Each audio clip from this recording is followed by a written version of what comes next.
Bonjour à tous et bienvenue sur la tribune de Coruscant pour cette nouvelle vidéo de La Tribune vous répond, série de questions-réponses sur l'univers Star Wars. Avant de commencer la vidéo, je vous invite à aller nous suivre sur les différents réseaux, que ce soit Facebook, Twitter ou Instagram, si vous voulez vous tenir au courant de l'actualité Star Wars. On commence aujourd'hui avec la question de Liam Donny qui voudra en savoir plus sur la police de Coruscant. Dans l'univers officiel, afin d'assurer la sécurité de la capitale de la République Galactique, se trouvait sur cette écuménopole la force de sécurité de Coruscant. Parmi ces rangs, on peut retrouver des officiers de police, membres d'espèces intelligentes, mais également des droïdes policiers. Parmi les officiers de police, on peut remarquer par exemple l'inspecteur et lieutenant Tanivos Exantor Divo, qui participa notamment à l'enquête autour de l'assassinat du sénateur Onakan Dafar. Cet humain originaire de Coruscant se méfiait des Jedi et au fur et à mesure de l'avancée de la guerre des clones, Divo devint de plus en plus déçu par la République. Le régime finit par devenir l'Empire Galactique, qu'il servit quelques années avant de prendre sa retraite. Sa fille, Andressa Divo, rejoignit le bureau de sécurité impérial, ce qui causa quelques remous entre elle et son père qui n'appréciait pas l'abus du pouvoir impérial. Divo se trouvait sur Alderaan au moment où l'étoile de la mort la détruisit, mourant donc à ce moment avec les 2 millions de personnes vivant sur la planète. Dans les niveaux plus élevés et donc plus sûrs de la capitale, la police de Coruscant utilisait principalement des droïdes gardiens de série GU. Ces droïdes furent conçus par la corporation Sorosub et mesuraient 1,82 m. Ils étaient armés d'un blaster SS-410 et d'une matraque.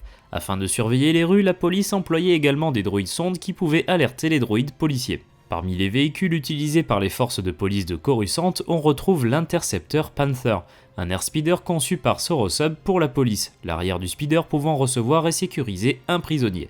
D'une longueur de 5,10 mètres, ces speeders pouvaient atteindre une vitesse maximale de 350 km/h. Dans leur véhicule, on retrouve également des speeder barques utilisés par la Grande Armée de la République, mais également des canonnières de patrouille LAAT-LE. Afin de les assister dans leur mission, les Jedi pouvaient prendre part aux enquêtes policières. Surtout les Jedi enquêteurs qui étaient experts du monde de la pègre et des criminels, comme le vénérable Tera Sinube. Grâce à la force, certains Jedi étaient capables de résoudre des affaires bien plus vite que les enquêteurs de la police. Pendant la guerre des clones, la sécurité de Coruscant fut renforcée avec la création de la Garde de Coruscant, une division d'élite de Shock Troopers clones chargée de faire régner l'ordre sur la capitale. Ce corps de clones était dirigé par le commandant CC-1010, surnommé Fox, et parmi ses rangs on peut retrouver le commandant CC-4477, Tyre, le commandant CC-5869 surnommé Stone, le commandant Thorn ou encore le sergent Arf nommé Hound. Afin d'assurer la sécurité des niveaux inférieurs, on retrouve une force spéciale au sein de la police de Coruscant. Ces policiers étaient équipés d'une armure lourde faite de cuir et de métal, avec un casque et des protections qui dissimulaient leur visage tout en leur conférant une présence autoritaire. On pouvait d'ailleurs douter qu'il s'agisse de vrais êtres vivants et non de droïdes. Cette force était bien entraînée et supérieure aux droïdes GU des niveaux plus élevés. On les retrouve notamment lors de la traque d'Ahsoka Tano suite à l'attentat contre le Temple Jedi, ou encore lors de l'infiltration de Cal Kestis sur Coruscant au début de Jedi Survivor. Lorsque la République est devenue l'Empire Galactique, la police des bas-fonds de Coruscant continua de servir le régime de Palpatine. Rejoint par des forces armées impériales, la police participa à la relocalisation de certaines espèces qui avaient rejoint l'Alliance rebelle, comme les Mon Calamari.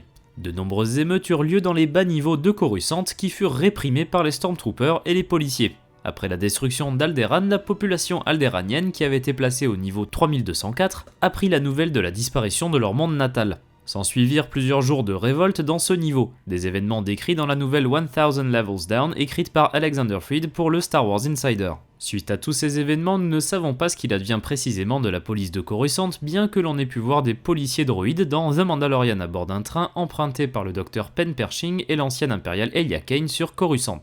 On poursuit avec les questions de Jean-Baptiste 740 qui voudrait savoir pourquoi Obi-Wan ne reconnaît pas C-3PO et R2-D2 dans l'épisode 4.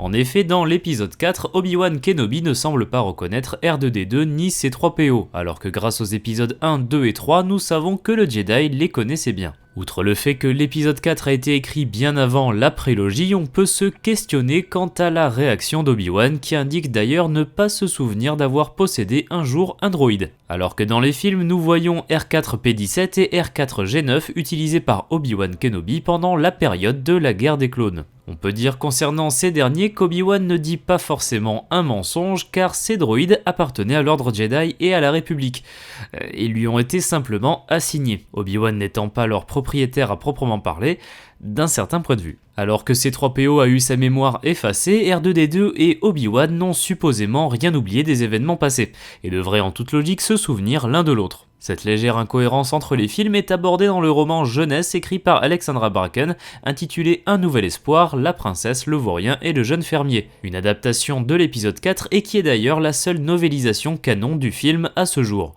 L'histoire d'un nouvel espoir est découpée en 3 parties avec à chaque fois un point de vue différent entre Leia, Han et Luke. Alors que l'on se focalise sur Han Solo, dans le chapitre 9 on peut lire ce court passage.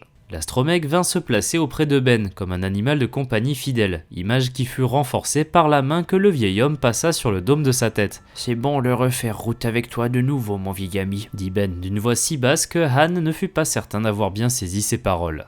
Mais ce n'était pas ses affaires de toute façon, il s'agenouilla pour ranger ses outils dans leur boîte et se remit à la tâche. Alors qu'ils sont seuls à bord du Faucon, on voit bien qu'Obi-Wan Kenobi n'a pas oublié R2-D2 mais a simplement fait semblant de ne pas le connaître, sans doute pour ne pas influencer Luke. Dans l'univers légende, c'est le roman La biographie d'Obi-Wan Kenobi, écrite par Ryder Wyndham en 2008, qui traite de ce problème.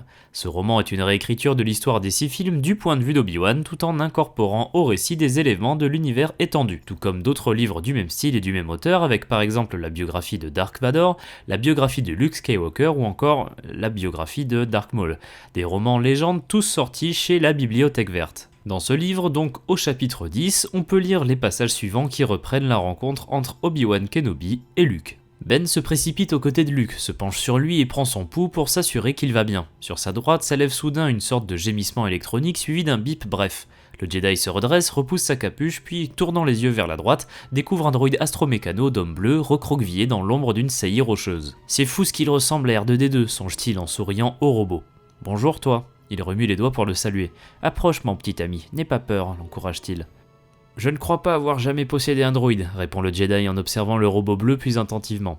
Aussi improbable que cela puisse paraître, il semblerait que cet astromécano soit bel et bien R2-D2 finalement. Si les souvenirs de Ben sont bons, il était prévu que la mémoire de son acolyte C-3PO soit effacée, mais il ignore si R2-D2 a subi ou non le même traitement. Du coup, il n'est même pas sûr que le droïde l'ait reconnu après toutes ces années. Le temps agit sans doute plus sur son apparence que sur celle de R2. Ben garde toutes ses réflexions pour lui-même et murmure « Voilà qui est intéressant ». Ben se dirige vers le Landspeeder, suivi de près par Luke, mais R2-D2 pousse un bip déchirant, et le jeune homme semble soudain se rappeler quelque chose. « C-3PO !»« Quoi ?» s'étonne Ben. « C-3PO est là, lui aussi ?» Il retrouve le droïde de protocole à quelques mètres de là, affalé sur des rochers. Des fils dépassent de son épaule gauche dont l'articulation était mise à nu, et son bras arraché gît non loin sur le sol. Ben et Luke aident le droïde à se redresser.